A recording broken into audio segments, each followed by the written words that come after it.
Abra sua Bíblia comigo em Apocalipse capítulo 1. E algumas pessoas têm medo do Apocalipse. Aqui alguém tem medo de Apocalipse? Não, né? Porque Apocalipse é o livro da revelação, é o livro que revela. Revela quem?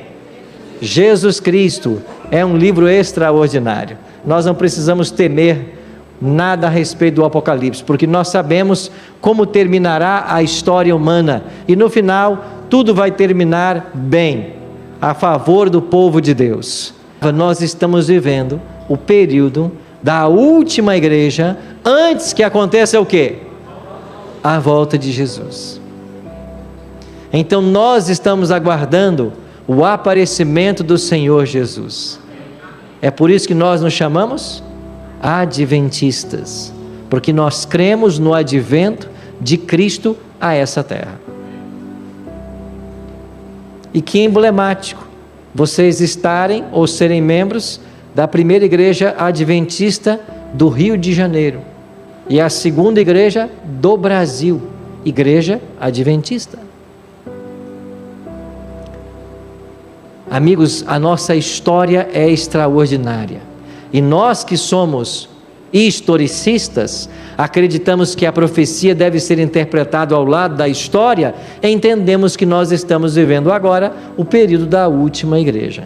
Então todas as 7 cartas são importantes, mas a 7ª carta, para nós, ela é a mais importante, porque é a carta que Jesus endereçou ao povo que viveria entre 1844 e a volta de Jesus.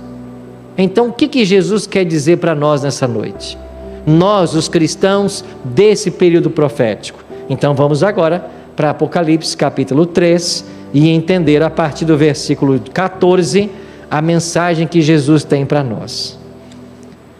Apocalipse 3,14 diz assim: ao anjo da igreja em Laodiceia escreve: estas coisas diz o Amém, a testemunha fiel e verdadeira, o princípio da criação de Deus. Quem é esse? Jesus, é o próprio Cristo. Ele diz assim: conheço as tuas obras, que nem és frio nem és quente. Quem deras fosses frio ou quente. Assim, porque és morno e nem és quente nem frio, e eu estou a ponto de vomitar-te da minha boca. Quando começa a carta aos membros da igreja de Laodiceia, aos cristãos do período de Laodiceia, já começa com uma repreensão. Conheço as tuas obras. E como é você? É uma igreja morna. Nós estamos num final de semana especial. Mas se eu chegasse aqui quarta-feira passada de surpresa, 7h30 da noite, e viesse aqui pregar na igreja, para quantas pessoas eu pregaria? Quantas? 8. Alguém já sabe até quantos vieram quarta-feira?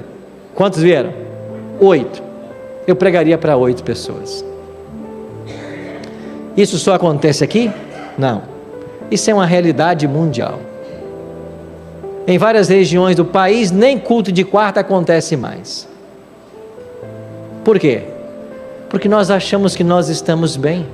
Nós não precisamos de mais nada, nem de ir à igreja, nem de fazer culto.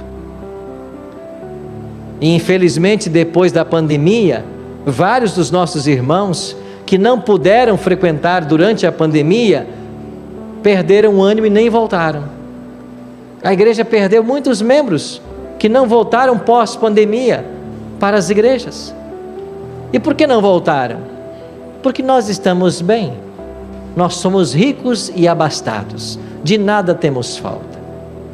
Olha o que Jesus diz para o período, ou para os cristãos desse período: você não é quente nem frio, é uma igreja morna. E assim ele diz assim no versículo 17: pois dizes, estou rico e abastado, e não preciso de coisa alguma, e nem sabe que tu és o quê? Infeliz, sim, o quê? Miserável, pobre, cego e nu. Poderia haver uma descrição mais trágica dos cristãos desse período? Você acha que você está rico e que está abastado, mas você nem sabe que você é miserável, pobre, cego e nu. Você já parou para pensar nessas qualidades negativas Por que é que a igreja de Laodiceia é chamada também de nu? Para entender isso aqui, nós temos que voltar lá para Gênesis capítulo 3. Está lembrado dos nossos primeiros pais, Adão e Eva? Depois que eles comeram do fruto proibido e pecaram contra Deus, qual foi a primeira coisa que eles perceberam? Adão, cadê você? Ah, Senhor, nós nos escondemos. Por quê? Porque nós percebemos que nós estávamos nus. Sabe que é um detalhe interessante aqui em Gênesis capítulo 3? A palavra hebraica que aparece ali para nu, ela aparece mais uma vez no capítulo 3. E talvez você não saiba onde ela aparece, mas ela aparece no versículo 1 do capítulo 3. Quando diz que a serpente era a mais sagaz de todos os animais. Está aí na tela, né? Aí diz astuta. A minha versão diz sagaz. E sabe qual é a palavra hebraica para sagaz? Arumim. E quando Adão e Eva comem do fruto, eles percebem que eles estavam arum. Eles foram criados iguais a Deus, mas pela desobediência ficaram iguais a quem? A Satanás. A serpente era a mais arum de todos os animais, e o homem percebeu que estava arumim. Ele estava parecido com a serpente. Por quê? Porque agora conhecera o mal na prática. Aí Deus vem e diz assim para Laodiceia: você acha que você é rica, abastada, que não tem falta de nada, mas você nem sabe que você é pobre, miserável, cega e nu. A sua aparência é com o mal. Que repreensão Deus faz ao povo dos nossos dias. Uma igreja que se acha rica e abastada, que não precisa de nada, mas não percebe a sua dessemelhança com Cristo e a sua semelhança com a serpente. E só existe um remédio melhor. Cristo apresenta o remédio para esta igreja. E no verso 18 aparece: aconselho-te de mim que compres o quê? Ouro refinado pelo fogo para te enriqueceres, vestiduras brancas para te vestires, a fim de que não seja manifesta a vergonha da tua nudez, e colírio para ungir os teus olhos, a fim de que vejas. Então, para o problema de Laodiceia, Cristo oferece um tríplice remédio. Qual é o primeiro remédio? Você compra de mim ouro refinado no fogo. Irmãos, o que é o ouro provado no fogo? Fé e amor. O ouro provado no fogo é a fé e o amor que deve caracterizar a nossa igreja. Fé para acreditar nas promessas de Deus, na providência dele, e amor a Deus e ao próximo como a nós mesmos. É por isso que lá em João 13:35, Jesus declarou: nisto conhecerão todos que sois meus discípulos. Como? Se tiverdes amor uns para com os outros. Sabe o que falta nessa igreja? Amor. Nós amarmos mais. Você sabe por que nós não temos igrejas repletas de pessoas? Porque amamos pouco. Se nós amássemos mais, nossas igrejas estariam repletas, estariam lotadas de pessoas. E sabe por que não estão? Porque nós não amamos. Nós não ensinamos as pessoas a amarem. Você já percebeu que nós podemos até converter alguém das nossas verdades, e alguém até pode ser batizado sem saber nada sobre Jesus Cristo? E a gente corre um risco, às vezes, de tornar as pessoas doutrinariamente adventistas, mas não aprenderam nada sobre o amor. E quando você faz um membro da igreja, porque ele aceita apenas a doutrina e não o Espírito de Cristo, a primeira vez que pisarem no pé dele aqui na igreja, ele sai da igreja. A primeira vez que ele se sentir desconfortável, ele vai embora e nunca mais volta. Por quê? Porque ele não entendeu o que é o amor. ele não aprendeu a amar o Senhor Jesus. Porque quando a gente ama a Cristo, não importa o que as pessoas falem de nós, não importa se elas nos magoem, não importa se elas nos destratem, não importa, porque a minha religião não é com as pessoas apenas, é com Jesus Cristo. A minha esperança não está baseada nas minhas relações sociais. Não importa se eu encontro dentro da igreja problemas, não importa se eu encontro alguém com língua ferina, não importa, porque o meu cristianismo é com Jesus Cristo. E se você não entende isso, você vai ficar frustrado, porque a profecia já disse que a igreja desse período seria morna. Então não espere nada diferente. Quando você vê os cultos vazios da igreja, quando você vê pessoas sem compromisso com a religião, quando você vê pessoas que não se envolvem, que não dão estudo bíblico, que não falam de Jesus, não se assuste, é esse o quadro que o Apocalipse pinta, não é diferente. Agora, qual é o grande conselho para nós nessa noite? Não tenha o espírito laodiceano, mesmo vivendo no período de Laodiceia. Essa é a questão. Eu estou vivendo o período de Laodiceia e não posso mudar isso, mas eu não posso ter o espírito laodiceano, de achar que tudo está bem, de que eu estou bem e não preciso de nada. Preciso, porque Jesus declarou que nós somos pobres, miseráveis, cegos e nus. Precisamos primeiro nos enriquecer, porque somos pobres. E como ficamos ricos? Fé e amor. Fé e amor. Há 15 dias eu estava pregando numa igreja e um jovem veio falar comigo e disse: pastor, hoje é o primeiro sábado que eu estou guardando aqui na igreja.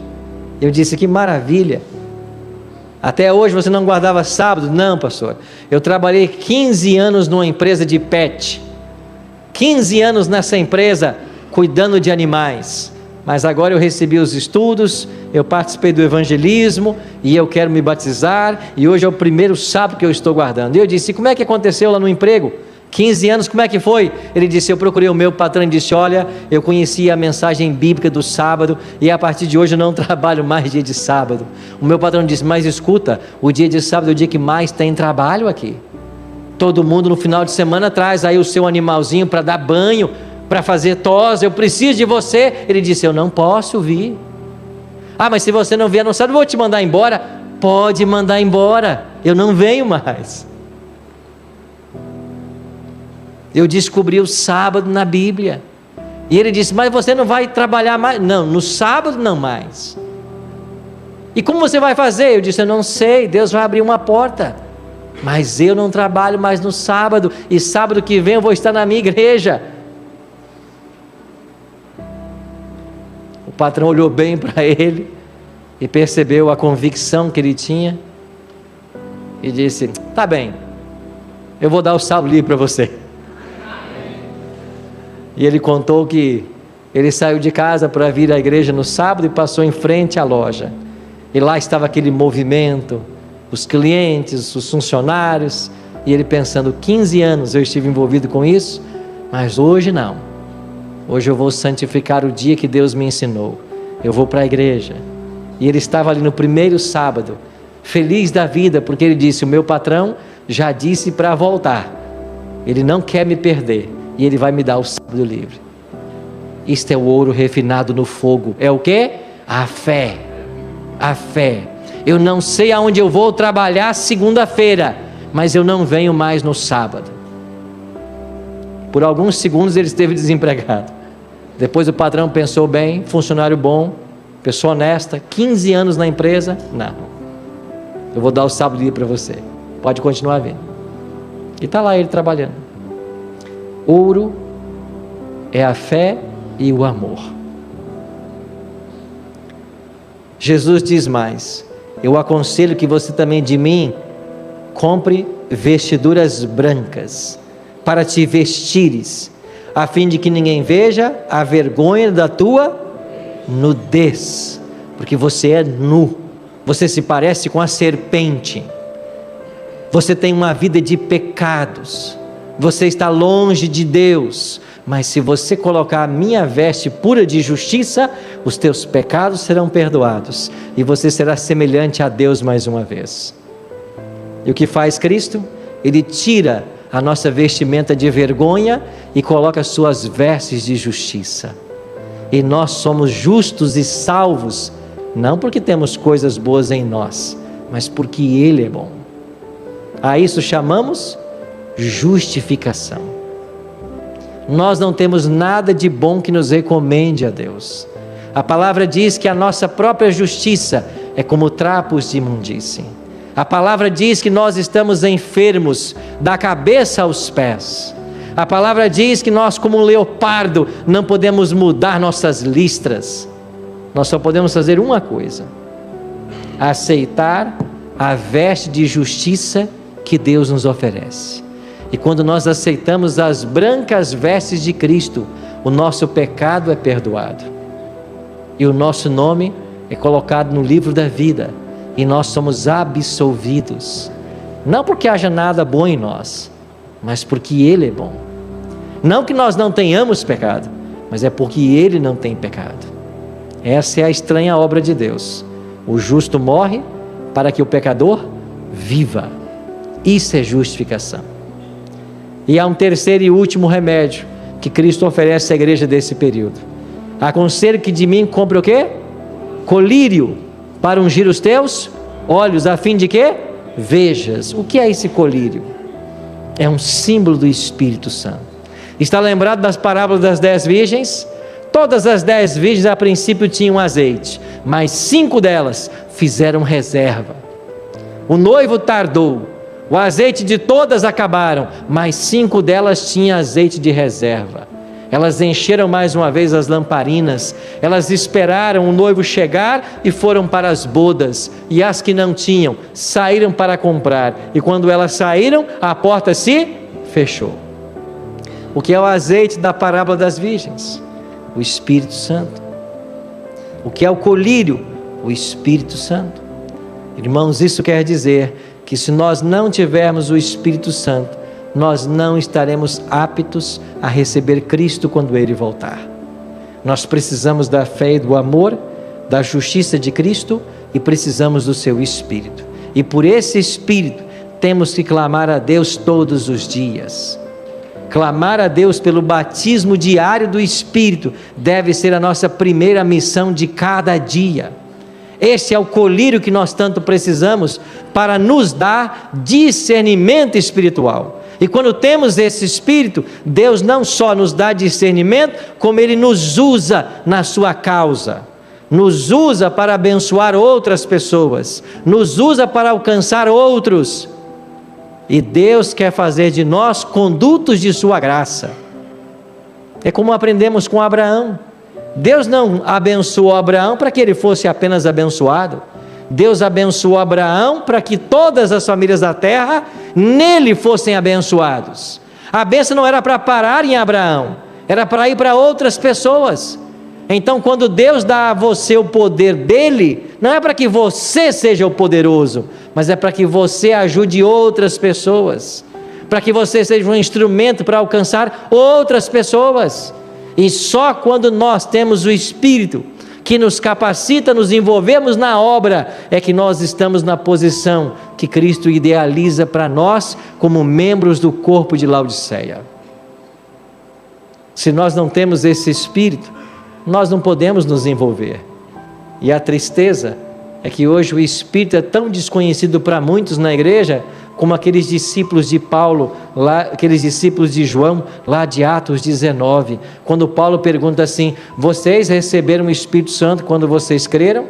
E eles responderam o quê? Atos 19: nós nem sabemos que existe Espírito, nós nem sabíamos que havia Espírito.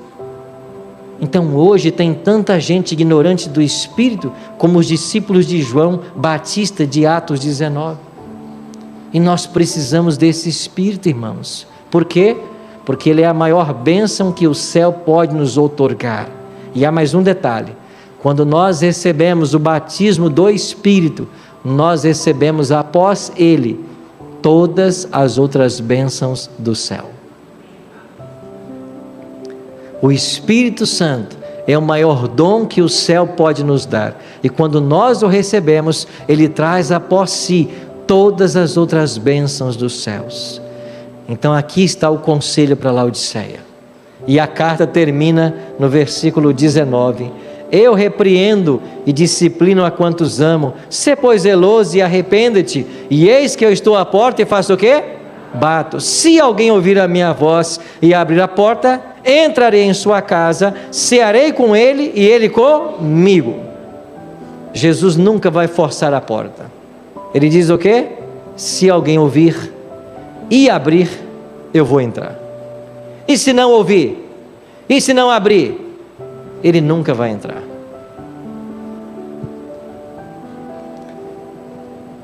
Há umas semanas atrás eu terminei um evangelismo lá na cidade de Brusque, berço do nascimento do Adventismo no Brasil. E lá no auditório nós tínhamos todas as quartas-feiras 500, 600 pessoas para estudar a Bíblia. Todas as quartas-feiras. E há poucos dias, no dia 24 de junho, foi o primeiro batismo desse evangelismo. 28 pessoas se batizaram nesse primeiro batismo. E uma senhora, quando ela entrou no tanque para ser batizada, alguém disse assim: pastor, ela está muito triste porque ninguém da casa dela aceitou. Ela foi a única da família que aceitou. Ninguém tomou sua decisão, só ela, por isso ela está muito triste. E enquanto eu estava com essa senhora dentro do tanque batismal, alguém me disse isso, sabendo da história. Eu perguntei assim: ninguém da tua família veio no teu batismo? Ela disse: não, pastor, ninguém da minha casa veio. Eu disse assim: olha para o auditório, eu vou perguntar de novo, ninguém da sua casa, ninguém da tua família veio para o teu batismo? Ela disse: não, pastor, ninguém. Eu disse: olha de novo para o auditório, ninguém da sua família veio para o batismo? E ela entendeu. Aqui está a sua nova família. Todos vieram. Essa é a sua nova família. E ela foi batizada. E ela agora tem uma nova família com milhares de membros. Jesus vai forçar para entrar no coração de alguém? Não. Se alguém ouvir a minha voz, se abrir a porta, eu vou entrar. Se não, continua no seu caminho. Não sei aonde ele leva, continua. Mas para aqueles que querem, Jesus tem um caminho muito bem traçado.